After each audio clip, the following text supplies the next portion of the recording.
Start speaking to your audience now. Start bringing them into the fold, so to speak. Start sharing your stories and your inspiration and your process, because all of this is about finding your ideal reader, your ideal community. And a platform can be so many things. Welcome to the Write It Scared podcast. I'm your host, Stacey Fraser, a formerly repressed creative soul turned fiction writer, story editor, and author accelerator certified fiction book coach. At Write It Scared, we tell the truth about why writing a novel is so hard by acknowledging that most writers grapple with two stories: the one they want to put on the page to the best of their ability, and the often subconscious internal story that prevents them from doing it. This show is designed to help you identify and rewrite the internal narrative holding you back while you discover and write the story you want to tell and learn all the tools to help you do that successfully. Join me each week for a new episode where we'll talk about writing to deepen our understanding of the craft and of ourselves as writers. Writing a novel is an inside job that we do not do alone. Welcome to Write It Scared. I'm glad you're here. Let's dive in. Hi, writer. Welcome back to the Write It Scared podcast. I'm your host, Stacey Fraser, and today I have a great conversation to share with you about building your author platform and how to approach it in a way that is not overwhelming. Today, I'm joined by multi-published author and book coach Nicole Meier and PR genius Gretchen Schaefer, the duo behind Bookwork. Together, they empower authors to reach readers through a special blend of book coaching and branding expertise. Nicole is a certified book coach and the author of 4 novels. She also hosts the popular Steps to Story podcast for emerging writers. Her books have been recognized by Booklist, Refinery29, BookBub, and Pop Sugar. Gretchen is a PR strategist with experience at Adobe, Microsoft, Meta, and Sony. She now helps authors build strong platforms and pitch strategies. Together, they guide fiction writers in establishing their brand, connecting with readers, and confidently pitching their work in the literary world. I cannot wait for you to hear our conversation and help you demystify the author platform and learn how to reach readers who will fall in love with your work. But before we jump in, I have a question for you. Would you like to plan and write your next novel or your first one with more confidence and less guesswork? Of course, right? Writing is hard, so let's make it easier. I have a free tool to help you do exactly that. First Draft Confidence is a free workbook and introductory guide to all the foundation work that my clients complete before they begin drafting, and it helps to prevent false starts and abandoned drafts. First Draft Confidence has 7 simple exercises designed to help you overcome mindset wobbles, learn how to organize your thoughts so that you can start to see the story, help you set up realistic writing expectations and a schedule that fits your life, test drive your story concept to see if it will support a full-length novel, and develop your cast of characters as well as a high-level outline that will work whether you're a pantser or a plotter or somewhere in between.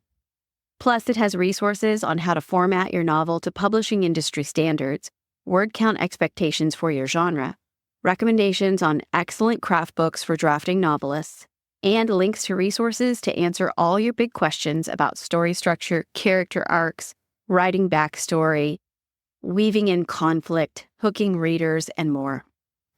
So let's take as much guesswork out of this drafting business as we can to avoid the first draft flail. To download First Draft Confidence, go to writeit.co/novel planning guide, or check the link in the show notes. Now let's jump into our interview. Hi, Nicole. Hi, Gretchen. Thank you so much for coming on the podcast today. I'm excited to have you. How are you?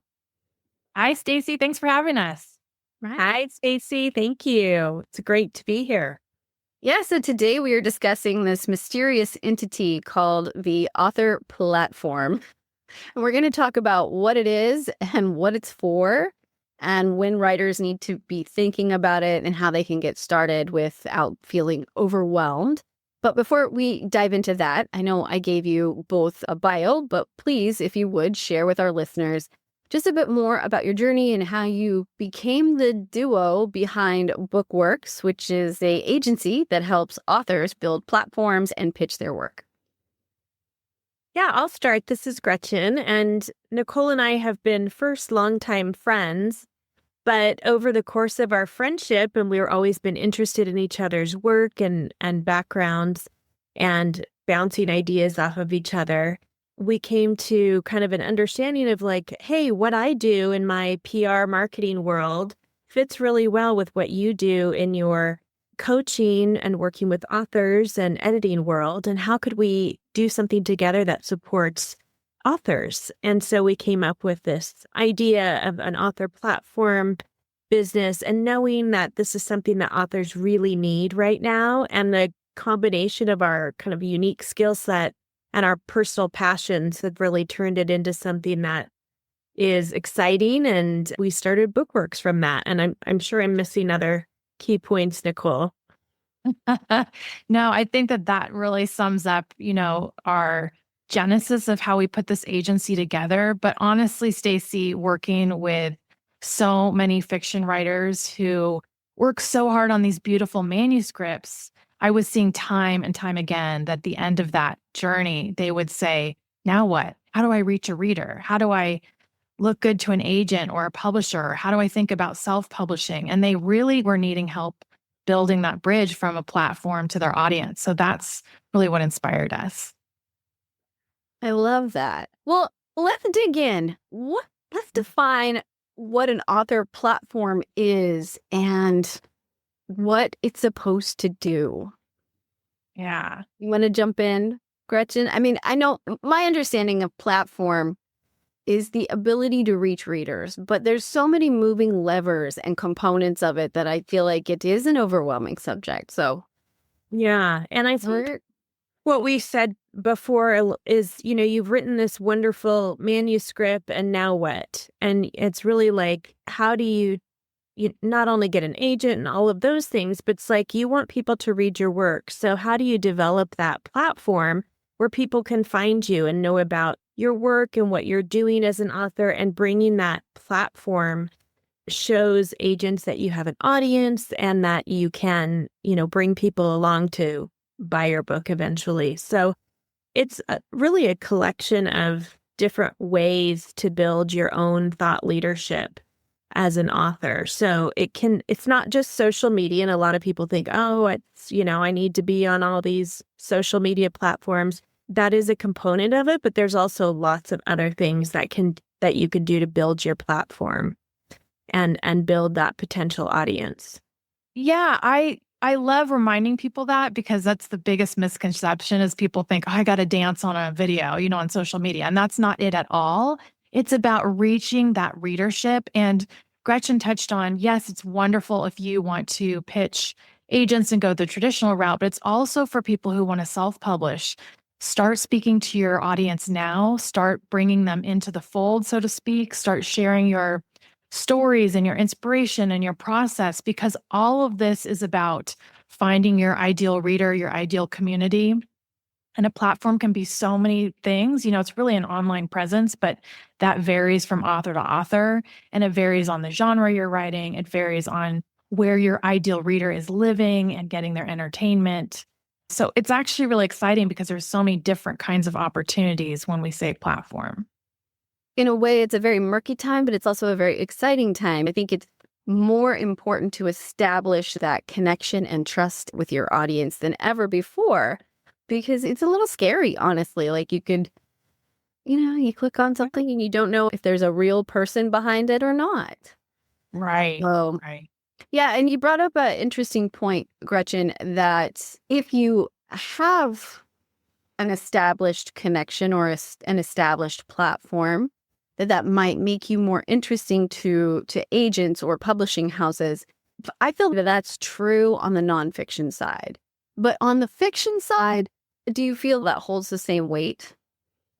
Well, I know what you're saying, and definitely on the nonfiction side, but I think it can't do anything but help. So just showing that you have put thought into who you're writing for and reaching your audience and engaging with them, that isn't going to hurt at all to have people see that.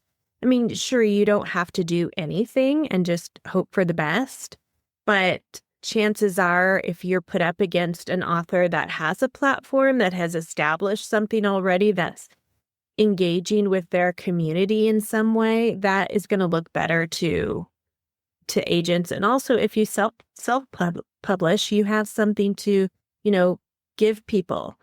Show that behind the scenes look at what you're doing and be able to find an audience to sell your book to.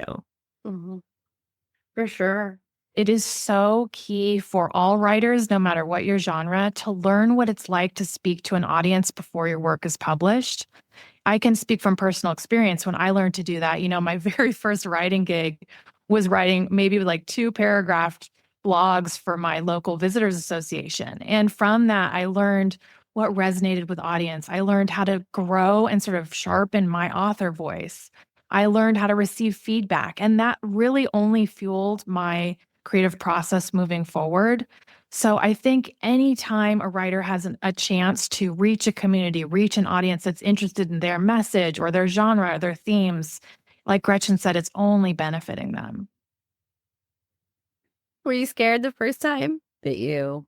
Yeah, I mean, the stakes were low, and I think that it is scary for a lot of writers to think, oh my gosh, I have to put myself out there and be vulnerable. But honestly, some of the writers I've worked with in my program, I asked them to read a portion of their work aloud to other writers in a safe space. And even that's scary for them.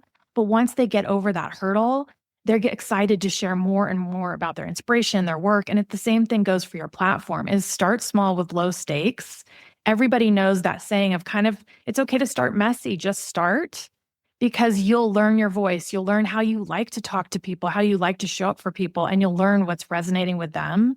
And like I said, it's really going to make your messaging so much stronger the more you do it.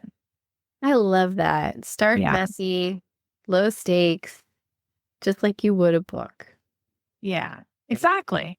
Yeah, I love that. So can you give an idea of when is wise for a writer to start trying to build a platform and when they should just sit back and worry more about learning the craft? That's a great question, Stacey. And I think what we have found, especially with the authors that we've been working with, they're in various stages of their manuscript drafts. I mean, we encourage everybody to start before you've even published. Just as Nicole said, start someplace. You want to start building an audience, and you want to just start dipping a toe in the water to see what feels authentic for you to, if that's on social media, if that's on Instagram, sharing some of your background of how you're writing and the journey that you're on and the story that you're trying to tell and the trials that, you're going through as a new writer. We just really think it's best to start early than wait, because if you wait, it might have already passed. You might have already missed the opportunity, that window. That's when you're in the part of crafting the story that you want to also be crafting your platform and telling that story to people to share the journey. So I know we've said start small. It doesn't have to be, perfect, and be consistent with what you're doing. So maybe just choose one small thing to focus on for your platform. And that could be something very, very simple. It could be whatever, maybe it's a Substack, maybe it's an Instagram or a website or something that you're starting, but just start small and just be consistent.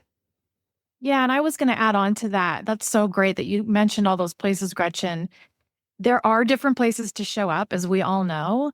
It's so important for a writer to know where their ideal reader is already living online. Where are they getting their information? Where are they getting their entertainment? Just because your favorite author is showing up on Instagram Reels, that doesn't necessarily mean it's right for you. Maybe you should be writing a blog. Maybe you should have a podcast or be guests on a podcast. There's different places you can show up. Do the research first. Even though we said start messy and start easy, low stakes, I really want to encourage people, do a teeny bit of research first and figure out where your ideal reader is living. Yeah, it's about who they are, where they are, and how to reach them. Yeah. And who they are, does that connect into the why they're here, would you say? In terms of the reader? Yeah, like who the readers are. How does that connect with why the writer is doing what they're doing? Yeah, I mean, Gretchen, I'll just, think of somebody that we've worked with recently. She is in the sci-fi horror space, and her readership and community shows up in a completely different way than, let's say, maybe one of our romance writers. Their audiences live in very different parts of the internet, so to speak. Yeah. And when you're saying the why are they showing up, is they're looking for, like in the sci-fi horror category, they're looking for all kinds of stuff about, maybe they're really interested in tech, or maybe they're interested in science or engineering, and they're really looking for more stories in that area. And so the why is they're showing up because they're eager for that information versus maybe someone in a romance community or readership, they're looking for escapism. They're looking for themes of, love and empowerment. Things are wildly different from, other genres. So yeah, the why definitely marries into the where. Yeah. So let's talk about tools for a minute because you mentioned several of them. How does a writer decide what tool to explore using first? There's a ton of options out there. Yeah. Yeah. And it's probably maybe feels a little bit, I mean, from my perspective, it feels overwhelming as to where do I invest my time and my energy, and how much of that time and energy is worthwhile for me to invest at this point in my journey. I think one of the things that we tell everybody that we worked with is that maybe just choose one thing first, and whatever that feels right to you, because a lot of people are really like, I don't want to be on, I don't want to show my face on Instagram and have to do all the things, but I'm comfortable doing this, or, so it's just finding that one thing that feels right for you. And again, starting small and just focusing on the one thing. So yeah, there's a million things you could do, and you could, go out of the gate with all of those. But if you just really want to start small and focused, we just encourage you to choose one thing and be consistent and try that out and see how that works. And then you can add other things as it feels more natural. And it's like, okay, I got this. I got the rhythm of this. And, you can see that you're building an audience. Mm-hmm. Yeah. And as Gretchen was saying, within that one place you're going to show up, there are baby steps to that. So the first one is you've got to develop a clear and a sharp bio. And that's going to go wherever you're going to show up. But you cannot imagine how many people have bios that just say, I write books. And to the reader, it's like, well, what kind of books? Do you write sci-fi? Do you write romance? So really get clear of who you are. That's the very first baby step to whatever place you're going to show up. And then there's a step after that and a step after that. So really it is just taking it one step at a time. And if you want to be realistic and say, look, I want to put all of my time and energy into crafting my manuscript, maybe every Friday morning I allow 1 hour to sit down and work on platform.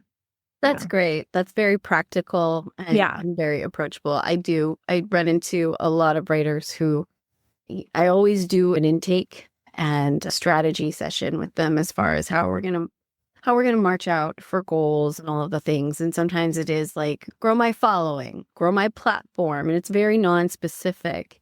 Yeah. And so then we have to dig into, okay, what does that mean exactly? And how much time are we dedicating to that? And what return on investment are we expecting from this activity? And in the beginning, it's like, I think maybe breaking it down to just getting used to doing something is like the first step of anything, even to writing a manuscript, getting used to putting messy words on the page and learning to accept a certain level of uncertainty, or maybe learning to accept a certain level of crickets.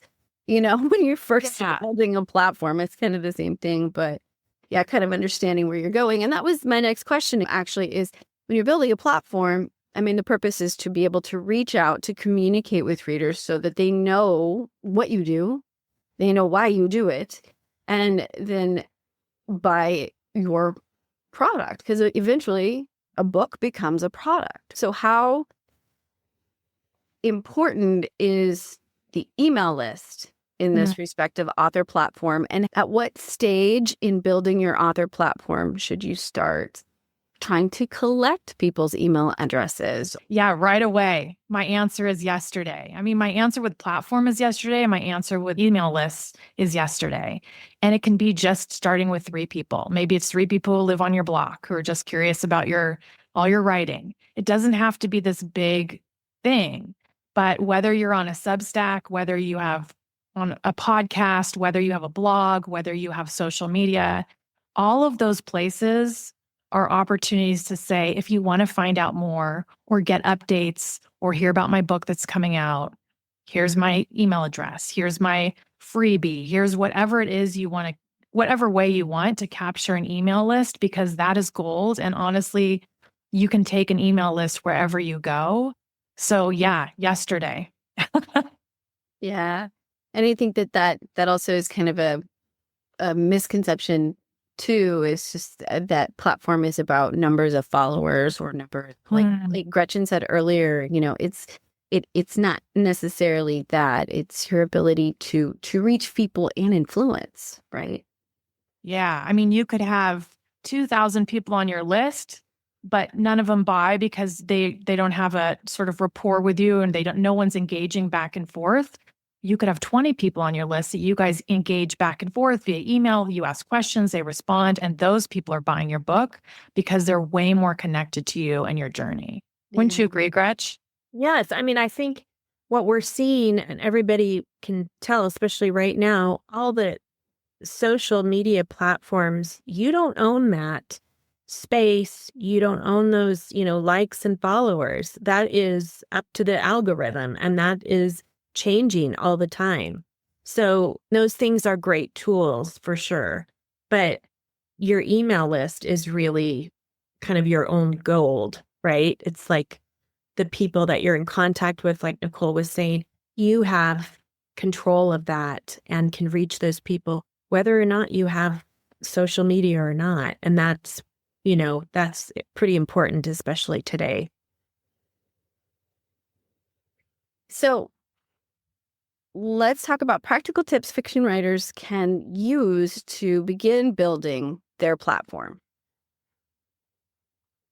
Yeah, I would say, but aside from just the practical number one, or I would say ground zero, is research. That we talked about that. Really research your genre, who your reader is, where they're living online. That is so key. And it's also so overlooked. That's why I've repeated it twice so far.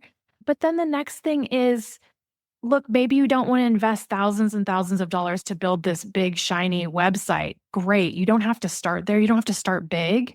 Start small. So maybe it is starting an account on social media, or maybe it's starting a Substack. Both of those things are free. I know people that are actually starting podcasts on Substack, which host it for free. So there are free ways to just get those baby steps started.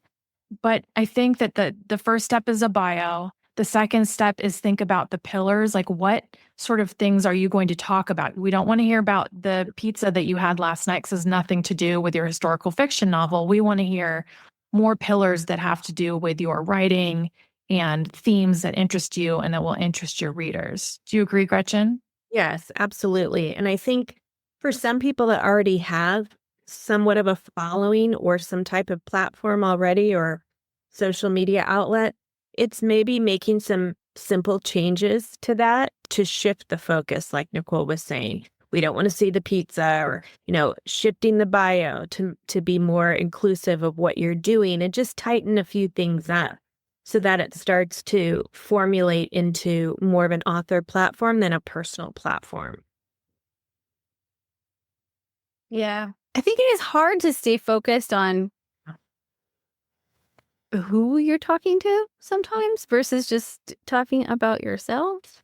Yeah, we don't want to be self-centric, right? We don't want to just talk about ourselves all the time. We want to sort of have an invitation that we extend to our community, whether that's writers or readers or both.